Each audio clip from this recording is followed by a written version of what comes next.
From the age of 19, Chipo Hwacha was repeatedly sexually assaulted by a family friend. Because of the trauma and the stigma attached to rape, it took her a while before she reported the crime against her perpetrator. Even though the perpetrator was arrested, Chipo still carried the pain with her, and it wasn't up until she received counselling and became part of the Rape Crisis Speak Out project that she started to heal. Welcome to the show, Chipo. Thank you for having me. Thank you for being so beautifully brave and sharing your story that will potentially help so many other women in the country. So, how did your journey with the Rape Crisis begin? So, my journey with Rape Crisis began in 2013. In 2013, when I finally reported the trauma. So I had gone to court. That's when one of the court advisors, I think, she asked me if I was receiving counseling, and then I said, no, not yet. That's when she gave me a card for Rape Crisis, and I called them and then set up an appointment to start the counseling sessions. So you had been repeatedly sexually violated Yes. by somebody that you knew? Yes. That's someone that was living in your home? Yes.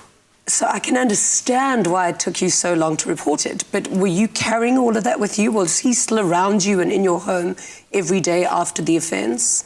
Definitely.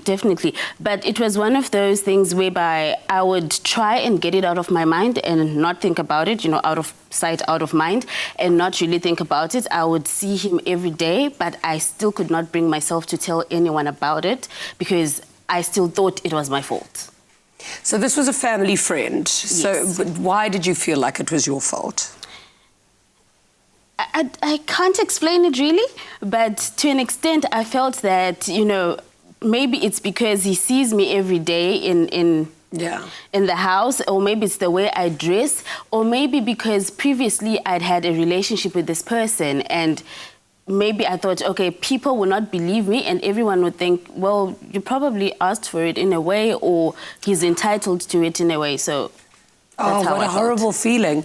And I think that's so important for girls to know that you can dress however you want.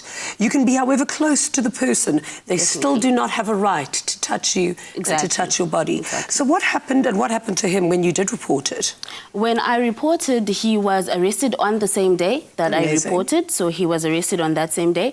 But I never got feedback from the police about what happened after he was arrested. Did he get bailed? But I know before we actually had to go to court, I saw him at some point walking around in town, and I thought, okay, when did this happen? But yes, basically that's what happened, and I'm sure at some point they released him and he got bail, but I was never notified of that. Has he ever contacted you since? He tried to contact me on Facebook, yes. Really? Yes. Do you think he feels guilty? I would not know what he feels. When he reached out to me, he tried and apologized, but I would not really know how he feels about the whole issue. Tell me about your journey of healing and your experience at Rape Crisis. What was the experience like, and how did you heal? So at first, because I'd never really gone for counseling before, at first it was very foreign for me. But going through the counseling sessions, I managed to unpack all these feelings, because this is something that had been happening over a long period of time. So I managed to unpack and get help. And even though I went to Rape Crisis because of this trauma, I also managed to get help regarding everything else that I had been struggling with. And when my journey in regards of counseling ended with Rape Crisis and I had to go on by myself, I really struggled. I felt I was actually getting depressed. Until then, they reached out to me with the Speak Out project. Amazing. And then what was the Speak Out project doing? So the Speak Out project, at first I got a call and they said, we have this project that we think you'd be interested in if you'd like to come and see. So I went and they told me what it was all about. It was this Speak Out event with all the other ladies that are involved in the Speak Out project. And I saw these amazing people and how we had to go out and speak out and tell our stories and reach out and raise awareness, and also just to get rid of the stigma that surrounds sexual assault. Yeah. So I said to myself, you know what, let me do this. I want to do this, and this will probably help me to also heal in a way, because this journey does not end. You just get different parts of it, but it does not really end. Yeah. I think it's amazing to have the support of so many other women that you can look up to and say, I'm not alone. I didn't go through this alone, and I'm safe, and I can move on and have a normal life and find happiness and be happy again. Definitely. Why do you think, especially from your own experience, knowing that so few people do report their incidences, what can you say to people why it's so important to report the offence and to find healing with something like Rape Crisis and the Speak Out Project? So basically, I know a lot of people do not have faith in the justice system, so it makes it very hard to go and report.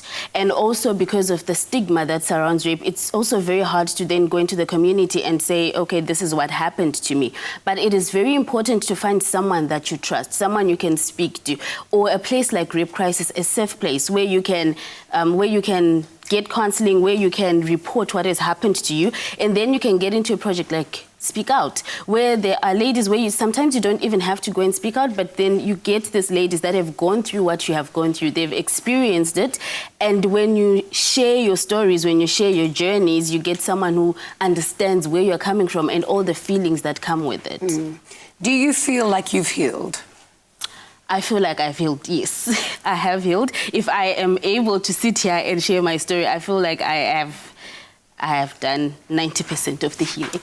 That is beautiful. I'm very happy for you. Thank you so much for sharing your story on Afternoon Express. We're going to chat to you a little bit later on the show. Thank you. Thank you so much.